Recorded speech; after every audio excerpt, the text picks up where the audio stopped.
Heroine யாரு? பாம்பேல try பண்றேன் sir. No no no no. இப்ப எனக்கு மீனா பொண்ணு எப்படி இருக்கும்? யோ பச்சை மண்ணியா? பச்சை மண்ணுங்கிறது முக்கியம் இல்ல, மீனா பொண்ணுங்கிறதாடா முக்கியம். அட்ரா மச்சான் விசிலே.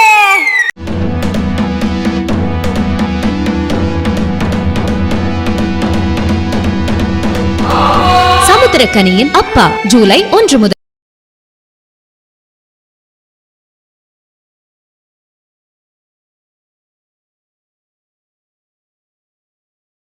வெல்கம் டு தமிழ் டாக்கி ஸ்டார்ட்நெட். இன்றைக்கி நம்ம திரை விமர்சன நிகழ்ச்சியில் இயக்குனர் தரணிதரன் இயக்கத்தில் வெளியே வந்திருக்கிற ஜாக்சன் துரை படத்தை பற்றி பார்க்க போகிறோம். ஜாக்சன் துரை இந்த படத்துடைய கதையை பற்றி பார்த்தோம்னா, படத்தில் ஃபஸ்ட்டு எடுத்தவுடனே போலீஸ் டிபார்ட்மெண்ட்டுக்கு ஒரு கம்ப்ளைண்ட் வருது. அந்த கம்ப்ளைண்ட் என்னென்னா, எங்கள் கிராமத்தில் பேய் நடமாட்டம் அதிகமாக இருக்குது, அது என்னென்னு பார்த்து தீர்த்து விடுங்க அப்படின்னு சொல்லி ஒரு கம்ப்ளைண்ட் வருது. இது உண்மையா அப்படின்னு விசாரிக்கிறதுக்காக எஸ்ஐயாக இருக்கிற ஹீரோவை அந்த ஊருக்கு அனுப்பி வைக்கிறாங்க. அவர் அந்த ஊருக்கு போனவுடனே வழக்கம் போல் வந்த வேலையை விட்டுவிட்டு ஹீரோயினை லவ் பண்ண ஆரம்பிச்சிடறாரு. அங்கே வழக்கம் போல் இவங்க லவ்வுக்கு இடைஞ்சலா அவங்க மாமங்காரன் வந்துடுறான். இதை உடனே தீர்த்து வைக்கிறேன் அப்படின்னு சொல்லிட்டு ஹீரோயினுடைய அப்பா இந்த 2 பேரையும் கூட்டு வச்சுக்கிட்டு, உங்கள் 2 பேரில் யாருக்கு நான் பொண்ணை கொடுக்கணும்னு முடிவு பண்ணோம்னா, நீங்கள் 2 பேரும் போயிட்டு இந்த பேய் பங்களாவில் 1 வாரம் தங்கி இருக்கணும், அப்போ தான் உங்களுக்கு இந்த பொண்ணை கட்டி கொடுப்பேன் அப்படின்னு சொல்லிட்டு ஒரு ஆதாரப்படச்சான ஒரு போட்டி வைக்கிறாரு. இதை கண்டு ஹீரோ கொஞ்சம் டர் ஆகிறாரு.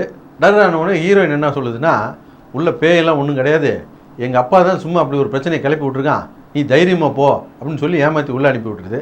ஹீரோயின் பேச்சை நம்பி இவங்க 2 பேரும் உள்ளே போகிறாங்க.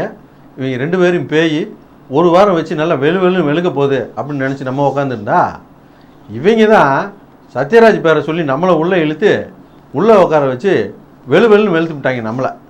அவங்களே 1 வாரம் தான் பேய் வெளுத்துச்சு, நம்மளை 1 மாதம் வச்சு வெளுத்த மாதிரி ஆகிப்போச்சு. முடியலடா சாமி, அந்த வேலை வெளுத்து விட்டாங்க. தமிழ்நாட்டிலே ஒரு சிறந்த வில்லன் அப்படின்னு சொன்னால் சத்யராஜ் சொல்லலாம். அப்படியாப்பட்ட சத்யராஜ் பேயை நடித்தா எப்படி இருக்கும் அப்படின்னு நினச்சி போய் உக்காந்தா, அவர் வர்றதே இடவேளைக்கு தான் வர்றாரு. இடவேளைக்கு அப்புறம் படம் சூடு பிடிக்கும் அப்படின்னு பார்த்தா தூய தமிழில் பேசிக்கிட்டு இருக்காரு. அவருடைய ஸ்பெஷலே நக்கல் நையாண்டி பண்ணுறது தான். அவர் தூய தமிழ் பேசிக்கிட்டு தான் உட்காந்து பார்த்துக்கிட்டு இருக்குது. இந்த படத்துடைய ஃபஸ்ட் ஹாஃப்லேயாவது ஒவ்வொரு கேரக்டராக அறிமுகப்படுத்திட்டு இருந்தாங்க. ஒரு கேரக்டர் வரும்போது ஒரு சின்ன சின்ன எதிர்பார்ப்பு இருந்தது. யோகி பாபு வர்ற சீனில் அவருடைய டைமிங் காமெடிலாம் கொஞ்சம் ரசிக்கும்படியாக இருந்தது. ஆனால் செகண்ட் ஹாஃபில் கதைன்னு எதோ ஒன்று சொல்கிறாங்க, அது நம்பும்படியாகவும் இல்லை, நகர்ற மாதிரியும் தெரியல. படம் எப்படா முடியும்னு ஆகிப்போச்சு. அந்த காலத்தில் எந்த ஒரு டெக்னாலஜியும் இல்லாத காலத்தில் விட்லாச்சாரியா இந்த மாதிரி தான் மாயாஜால படம்லாம் எடுப்பார். அது பார்த்து ரசிக்கும்படியாக இருக்கும். ஆனால் இன்றைக்கி இருக்கிற டெக்னாலஜி இவ்வளோ வசதிகளை வச்சுக்கிட்டு இவ்வளோ ஆர்டிஸ்ட்டை போட்டு இந்த படத்தை பார்க்கவும் முடியல, ரசிக்கவும் முடியல. எங்களுடைய நிகழ்ச்சிகள் உங்களுக்கு பிடித்திருந்தால் உடனுக்குடன் கண்டுமொழிய கீழே உள்ள யூடியூப் சேனலை சப்ஸ்கிரைப் பண்ணுங்கள். ஃபேஸ்புக், ட்விட்டரில் லைக் பண்ணுங்கள், ஃபாலோ பண்ணுங்கள். நன்றி, வணக்கம்.